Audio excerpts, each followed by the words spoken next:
제가 들려드릴 80번째 책은요, 이문열의 소설 아우와의 만남입니다. 작가에 대해서는 영웅시대 할 때 했으니까 여기서는 생략하겠습니다. 이문열은 아버지가 사회주의 사상으로 전쟁 때 월북했고요. 남쪽에 남은 그와 형제들은 연좌제의 고통을 받았어요. 그의 작품들엔 이런 가족사가 자주 나오는데요. 영웅시대와 변경으로 이어지는 이문열 최고의 작품들이 바로 그거라고 할 수 있습니다. 아우와의 만남도 그 연장선상에 있죠. 이문열은 글을 진짜 잘 쓰는 작가예요. 어떤 문장들은 읽기 전에 눈으로만 봐도 뭉클한 감정이 확 들어오는데요. 어떻게 이런 식으로 문장을 배우라고 이런 단어를 썼는지 감탄만 하게 됩니다. 그러나 현학적인 성향도 있다고 생각되는데요. 그럼에도 불구하고 그는 뛰어난 작가입니다. 이 책이 1994년에 출간되었으니까 시간적 배경은 1990년 초 정도로 보면 되겠습니다. 아우와의 만남은 중편소설이에요. 소설에서는 주인공이 1인칭 나로 나오는데 성만 나오고 이름이 나오지 않아서 대학 교수인 직업을 넣어서 이 교수 혹은 그라는 호칭으로 이야기하겠습니다. 그러면 시작할게요.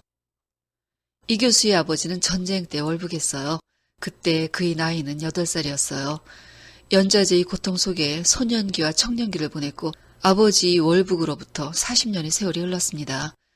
80년대 후반 세미나 참석차 연길에 갈 기회가 생겼고요. 그때 만난 사람이 연길대학의 류 교수였어요. 류 교수가 동북사와 발해사에 대한 연구를 발표했는데 그의 학문적 조예보다 소박하고 겸손한 인품에 호감이 가서 개별적인 친분을 맺게 되었습니다. 두만강을 보고 싶어하는 그를 위해서 류 교수는 안내를 맡아주었어요. 두만강가에 가서 북한 땅을 바라보자 절로 술 생각이 났고 술에 취하니 감정이 과장되게 올라왔는데 그걸 보고 있던 류 교수는 사람을 넣어서 아버지를 한번 만나는 게 어떻겠냐고 물어왔어요. 사실 그런 뻔한 세미나에 참석한 것도 은근히 그런 바람이 있기 때문이었지만 안기부의 경고가 너무 삼범했으므로 엄두를 내지 못하고 있던 참이었죠. 그러나 범죄라도 결행하는 기분으로 그의 제안을 받아들였고 김한조라는 사람을 소개받았습니다. 그가 이래저래 북쪽과 연락이 될 만한 환경에 있었으며 특히 평양과 청진에 연구가 있다는 점이 김한조에게 일을 맡기게 된 이유였어요. 80년대 중반에 받은 아버지의 편지 주소가 평양으로 되어 있었고 근래에 그를 찾아온 제1교포 친척이 청진에서 아버지를 만났다고 했기 때문이었어요. 이 교수는 서울로 돌아와 연락을 기다렸습니다.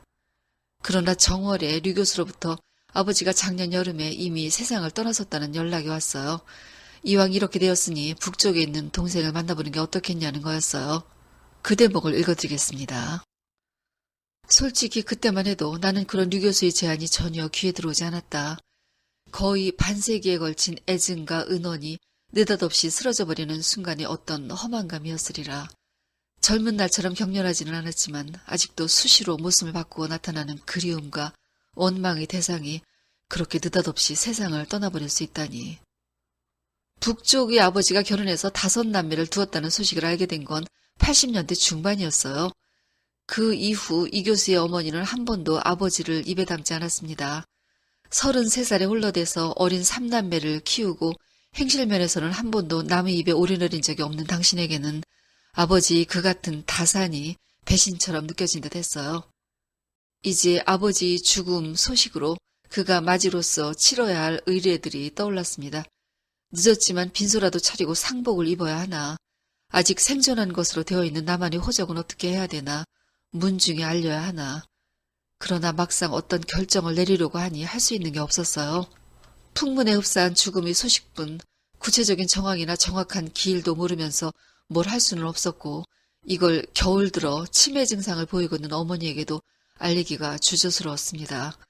그는 이 모든 걸 정확하게 확인해야 될 필요성을 느꼈어요. 생각이 정리되자 남의 일처럼 흘려듣던 막연한 아우의 존재가 자신의 삶과 구체적인 관련을 맺는 존재로 전환되었어요. 그는 학기 중임에도 불구하고 연길행을 서두릅니다. 중국과 수교가 이루어졌다 해도 그런 목적의 여행을 위한 개인 비자를 얻는 건 위험 부담이 있어서 연길을 중간 기지로 삼는 백두산 관광 코스를 이용해 일정표에 맞는 여행사의 관광단에 묻어가게 되었습니다. 얼굴도 모르는 난생 처음 만나는 아우, 40년 가까이나 생판 다른 문화, 다른 환경에서 교육받고 자란 성년의 아우. 그것도 묘한 생래의 저기가 끼어있는 이복 아우와 마땅한 대화는커녕 말을 바로 낮출 수 있을까조차 가늠할 수 없었습니다. 그러나 약속한 날 아침에 호텔로 김한조 씨와 들어서는 아우를 본 순간 그동안 쓸모없는 고심을 해왔음을 깨달았어요. 아주 낯익은 얼굴, 기억에는 없지만 몇 장 남아있는 젊은 아버지 사진 속 얼굴 윤곽과 음영, 흔히 잔나비 허리라 불리는 문종의 특징적인 체형이 아우에게서 그대로 보였습니다. 아우도 그와 눈길이 마주친 순간 흠칫하는 듯 했다가 이내 눈에 띄게 표정이 풀리는 걸 보면 이 교수에게서 아우도 비슷한 걸 보았던 것이 틀림없었어요.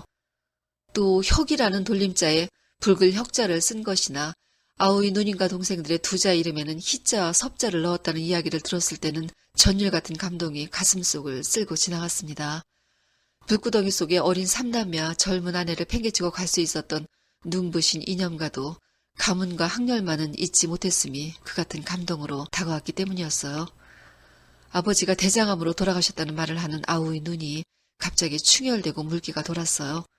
돌아가신 지 1년 가까이나 되는 아버지를 추억하는 몇 마디에 울먹일 수 있는 아우가 경이로우면서도 다 같은 자식인데 그럴 수 없는 자신이 쓸쓸할 뿐이었습니다.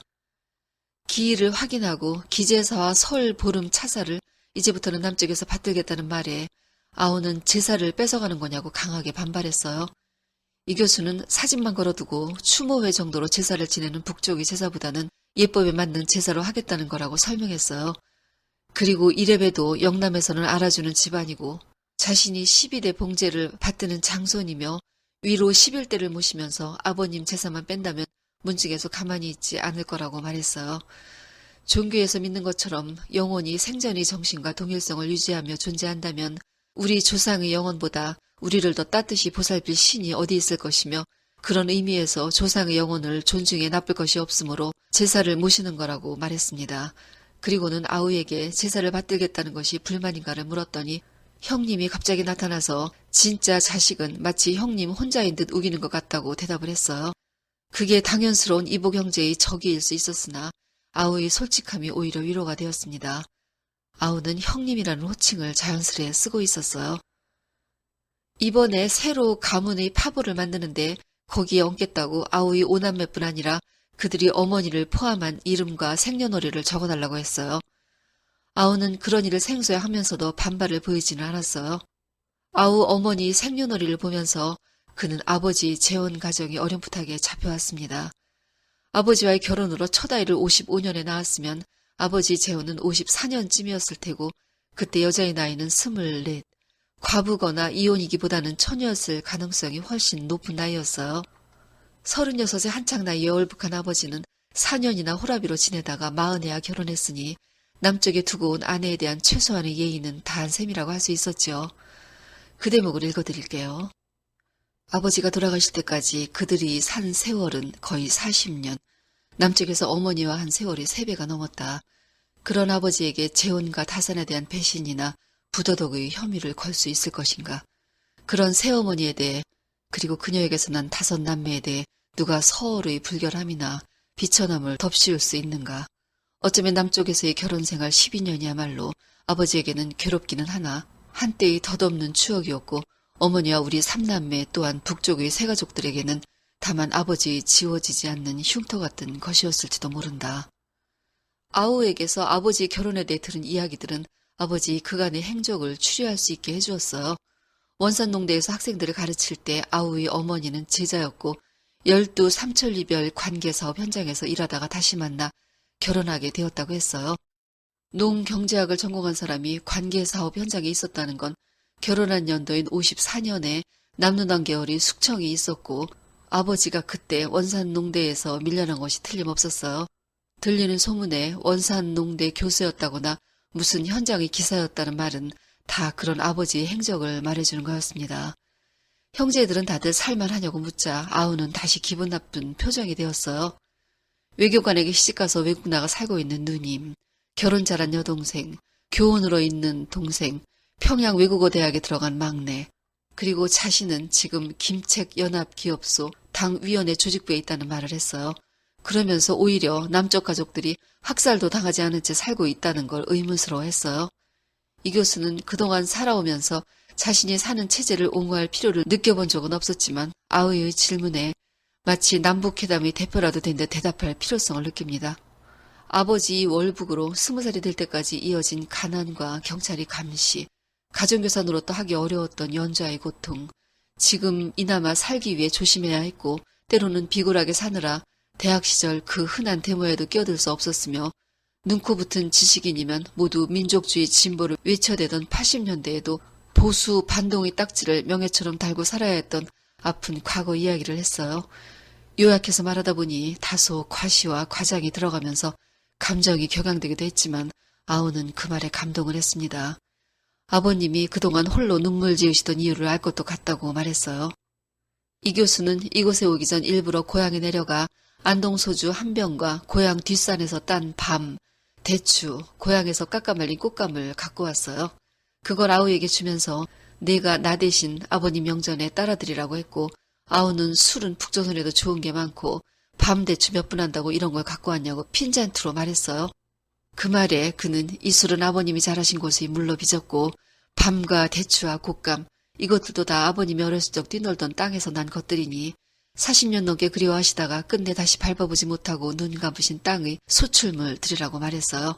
말하면서 그는 목이 메어왔고 좀 전에 핀잔투로 말하던 아우도 숙연해져 있었습니다. 그들이 한식당으로 가 점심을 먹은 후 곁들인 술은 뜻밖의 효과를 내서 어딘가 겉도는 느낌이 있던 형제의 우유를 좀 거들어 주었어요. 아우는 약간 상기된 얼굴로 형님 술 드시는 게 아버님하고 꼭 닮았다는 말을 합니다. 얼굴 한번 찡그리는 법 없이 찬물 마시듯 조용히 마시는 모양하며 유난히 높아지는 웃음소리까지 어려서 헤어져 제대로 본 적도 없을 텐데 닮았다고 신기해했어요. 아우는 잠시 망설이는 듯 하다가 손바닥만한 비단갑을 꺼냈습니다. 그 안에는 잘 닦은 훈장 하나가 들어있었어요. 그건 국기 훈장 1급으로 아버지 훈장들 중에서 가장 높은 것으로 수령님이 직접 달아준 것이라고 했습니다. 아버지가 그걸 남쪽의 가족에게 전해달라는 유언을 남겼다는 건 세찬 감동으로 다가왔어요. 자신이 얻은 것 중 가장 귀한 것을 보냄으로써 자신으로 인해 받았던 고통에 작은 위로가 되기를 바란다는 뜻으로 그는 받아들였어요. 아우는 그걸 들고 나오려니 집에서는 말들이 많았지만 자기가 아버님 말씀이 그러했고 형님이란 사람도 만나봐야 알 수 있지 않겠냐고 우겼다고 했습니다. 그는 아우에게 그래 만나보니 어떻냐고 떨리는 목소리로 물었고 아우는 우리 형님 같다고 적어도 이 훈장을 가져가 욕보일 사람으로 보이진 않는다고 대답했어요. 비단갑을 받아들며 그는 갑자기 해산에 가야겠다는 생각을 합니다. 해산에서는 두만강이 보였어요. 아우에게 2시간만 더 시간을 내보라고 했습니다. 거기 가서 망제를 지내자고 했어요. 망제는 우리 예법에 있는 건데 전쟁이라든가 부득이하게 산소를 찾을 수 없을 때는 산소 가까이 가서 그 방향으로 제례를 올리는 거라고 설명했어요. 아우는 굳은 결심을 한 듯 그러겠다고 동의했습니다. 근처 시장에 가서 어가로 망제를 지낼 장을 본 후 택시로 해산의 두만강가로 갔습니다. 형제는 강변 잔디가 잘 자란 곳을 골라 신문지 위에 제상을 차렸어요. 분명 생소할 것임에 틀림없는 제례 용어 한번 물어보는 법 없이 아우는 집사와 재간의 역을 잘 해냈습니다. 진정한 추모의 정은 잔을 지운 뒤 남쪽을 향해 읍을 하고 있을 때 걷잡을 수 없는 눈물이 형태로 흘러나왔어요. 희뿌연 황사를 안개처럼 둘러쓰고 상막하면서도 음울하게 웅크리고 있는 아버지 공화국 산하가 갑자기 당신의 일생을 요약한 인상처럼 가슴을 찔러왔습니다. 동경 유학생이었던 야심 많은 청년, 젊은 이념가로 중간중간 파란을 겪기는 했지만 남쪽에서의 36회는 실패의 예감이 없는 세월이었을 것이었죠. 그 대목을 읽어드릴게요. 그러나 임종의 순간에 돌아보았을 북쪽에서의 40년은 어떠했을까? 어머니에게 말한 적이 있다는 아버지의 말. 마음속에 공화국이 오면 나는 소학교 소사라도 좋고 이름 없는 노동자로 살아도 괜찮소. 하지만 과연 그러했을까?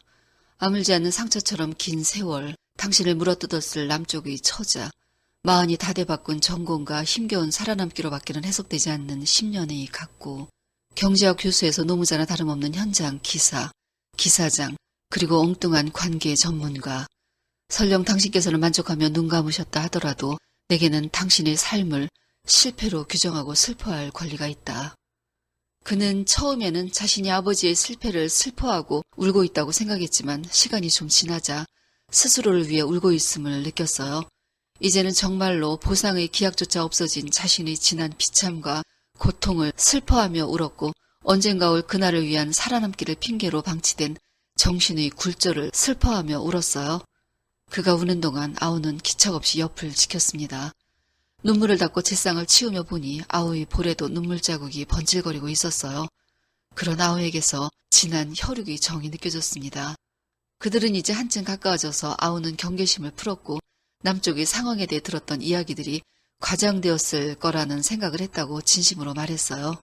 그리고 그도 나만의 경제발전이 가져온 부작용에 대한 이야기를 서슴없이 했습니다. 연길에 도착해서 헤어질 때 그는 지금 헤어지면 이게 마지막이라는 생각을 해요. 내일 아침에 떠날 텐데 우리 다시 만날 수 있는가를 물었고 아우는 머지않아 통일이 되면 만나게 되지 않겠냐고 말했지만 둘 다 그걸 믿는 눈치는 아니었어요. 그는 서울을 떠날 때 아우에게 주려고 여분의 달러를 조금 마련해왔어요. 북한이 어렵다고는 해도 여러 가지 정황으로 미루어 아우에게 그 돈이 절실히 필요할 것 같지는 않았지만 혹시라도 자신을 만난 비용으로 아우가 어떤 부담을 지게 될지도 모른다는 배려에서였어요. 그런데 아우를 만나고 보니 그 돈을 내밀어야 할지 판단이 서지 않았습니다. 살이나 물질적 여유 같은 말만 해도 민감해지는 아우의 반응 때문이었어요. 헤어지면서 그는 이게 작별이냐고 물었어요. 그러자 아우는 될 수 있으면 떠나기 전에 와보도록 하겠다는 말을 했습니다. 몸성이 지내라는 말을 나누는데 정말로 오래 함께 지내던 아우를 기약 없이 보내는 기분이었어요. 아우의 눈가에도 금세 눈물이 맺힐 것 같은 표정이었습니다. 그는 마지막에 다른 동생들에게도 안부 전하고 어머님께 라는 말을 덧붙였어요. 아우는 한동안 말없이 그를 바라보다가 머리를 꾸벅하면서 남쪽의 누님과 조카들에게도 인사 전해주시고 어머님께도 라고 말했습니다. 둘 다 어머님께라는 말에 아무런 관용어를 붙이지 않았어요. 그렇게 헤어졌고 마음의 울적함과 돈을 주지 못한 아쉬움에 쌓여 다른 일정을 보고 나서 밤이 되었어요. 그런데 아우가 다시 그를 찾아왔습니다. 그가 저녁을 마치고 호텔 방으로 돌아와 9시쯤 되었을 때 술이 알아보게 취한 아우가 문을 두드렸어요. 못다한 말이 있어서 왔다고 했습니다. 아우는 이미 취해 있었지만 또 술을 청했고 주는 술을 단숨에 마시곤 말문이라도 터진 사람처럼 한꺼번에 말을 쏟아놓았어요. 아버지는 사는 동안 말을 안 했었지만 자기는 진즉부터 형의 존재를 알고 있었다고 했어요. 아버지 한없이 자유로운 눈길을 느끼다가도 문득 이상한 기분이 들 때가 있었는데 나를 보는 것 같으면서도 내 뒤에 누군가 다른 사람을 보고 계시다는 느낌. 어렸을 적에는 몰랐는데 중학교에 가니 그게 바로 형님이었다는 걸. 항상 누군가 비교당하는 느낌. 잘했다고 받아온 시험지나 성적표를 보며 잠시 넋을 놓는 듯한 때에도 아버지에겐 누군가의 시험지와 성적표가 떠오르고 있을 거라는 걸. 그 말을 듣자 이 교수는 오래전 초등학교 1학년 때 받았던 자신이 화려했던 성적표가 생각났습니다. 그때 아버지는 그가 시험지를 받아올 때마다 기분이 좋아 수염 거칠거칠한 턱을 그의 볼에 비벼대곤 했던 기억이 있었어요. 아우는 더 많은 이야기를 했습니다.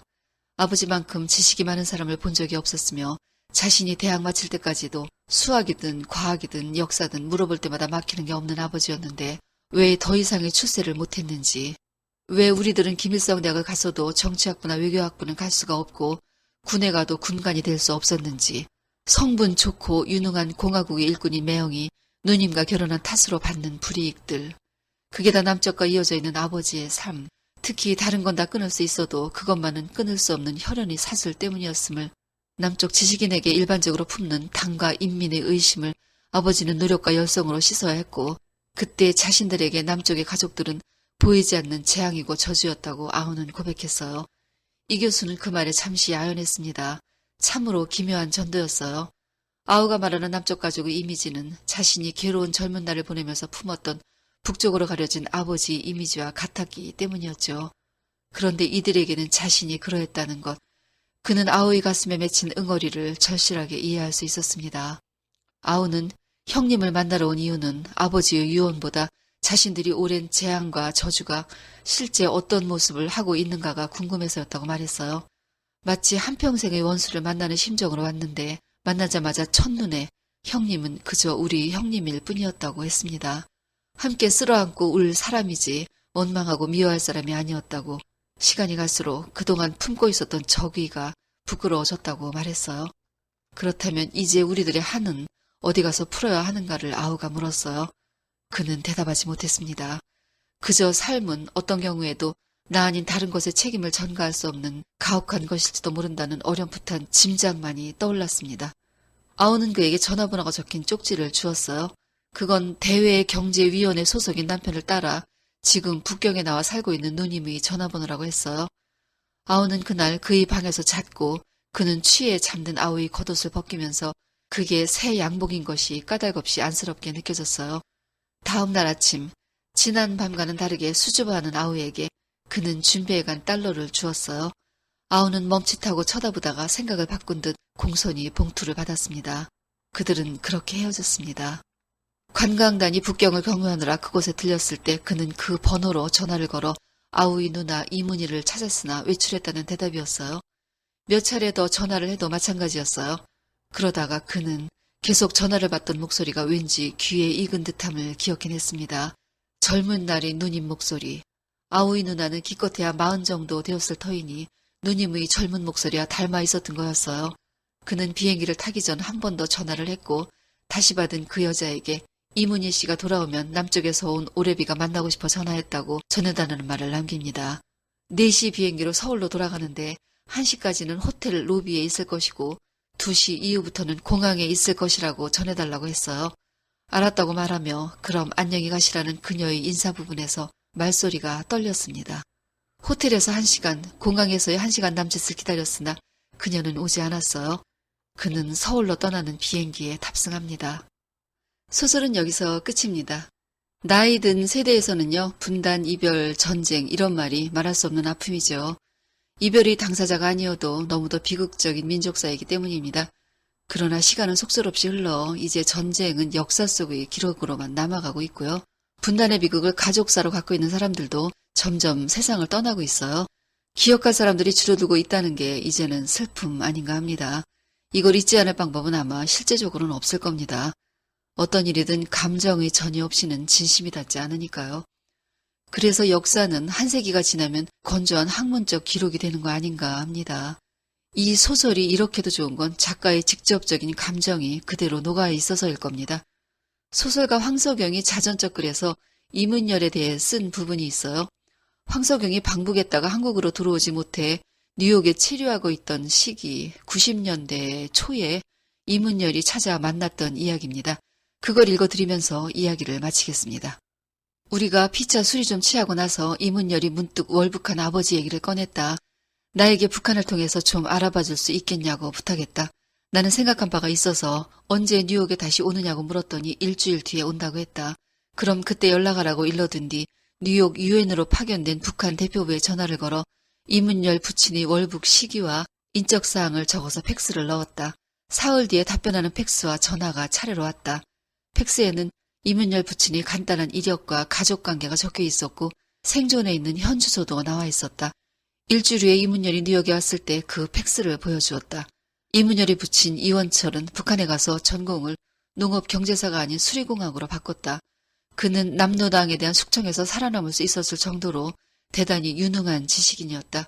원산의 어느 공업대학에 직을 얻었고 재혼하여 5남매를 두었다. 종이에는 이문열이 배달을 나오들 이름과 직업과 나이가 길게 나열되어 있었다. 그것을 들여다보고 있던 이문열은 고개를 돌리더니 갑자기 무너지듯이 허리를 굽히고는 흐느끼기 시작했다. 나는 그 처절한 모습을 참아 보지 못하여 고개를 돌리고 눈시울을 닦았다.